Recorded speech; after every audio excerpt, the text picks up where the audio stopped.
SpaceX ও অ্যানথ্রোপিকের চুক্তি ঘিরে বাড়ছে সন্দেহ। শক্তিশালী সুপার কম্পিউটারের ব্যবহারের সুযোগ দেওয়া হলেও প্রতিদ্বন্দ্বী সংস্থাকে সুবিধা দেওয়ার পেছনে আসল উদ্দেশ্য কি তা নিয়েই উঠছে প্রশ্ন। তাহলে এর পিছনে কি বড় কোনো কৌশল লুকিয়ে থাকতে পারে? চলুন জেনে নেই।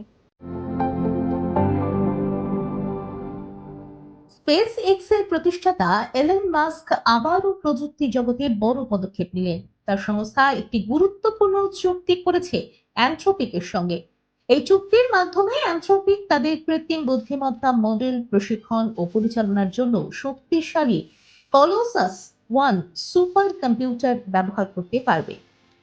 এই সুপার কম্পিউটার অত্যন্ত উচ্চ ক্ষমতা সম্পন্ন এবং বড় আকারের ডেটা প্রক্রিয়াকরণে সক্ষম।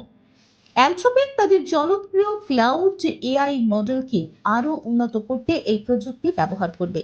বিশেষজ্ঞদের মতে এর ফলে এআই মডেল আরো দ্রুত, নির্ভুল এবং কার্যকর হয়ে উঠতে পারে।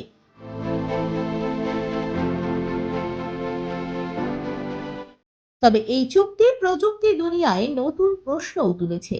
কারণ অ্যানথ্রোপিক সরাসরি প্রতিযোগিতা করে এক্স এআই এর সঙ্গে, যা ইলন মাস্কের আরেকটি এআই সংস্থা।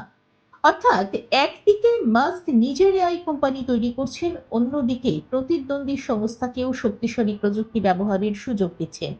এছাড়া মাস্কের সঙ্গে ওপেন এআই এর আইনি বিবাদও চলছে। এই পরিস্থিতিতে স্পেস এক্স এর এই সিদ্ধান্ত আরো গুরুত্বপূর্ণ হয়ে উঠেছে। অনেকেই মনে করছেন এটি ব্যবসায়িক কৌশল, যেখানে প্রযুক্তি ও পরিষেবা দেওয়ার মাধ্যমে বড় বাজার ধরে রাখতে চাইছে সংস্থা।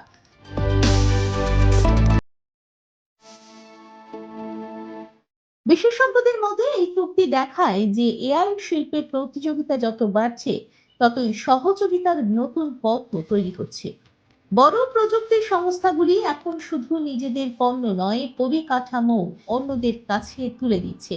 সব মিলিয়ে স্পেস এক্স ও অ্যানথ্রোপিকের এই চুক্তি এআই দুনিয়ায় বড় পরিবর্তনের ইঙ্গিত দিচ্ছে। ভবিষ্যতে এর প্রভাব আরো স্পষ্ট হয়ে উঠবে বলে মনে করছেন প্রযুক্তি বিশ্লেষকরা। দেখুন এই সময়ের তথ্য ও চিত্র প্রতিদিন রাত ৯টায় ও সকাল ৮টায় শুধুমাত্র চ্যানেল ওয়ানে।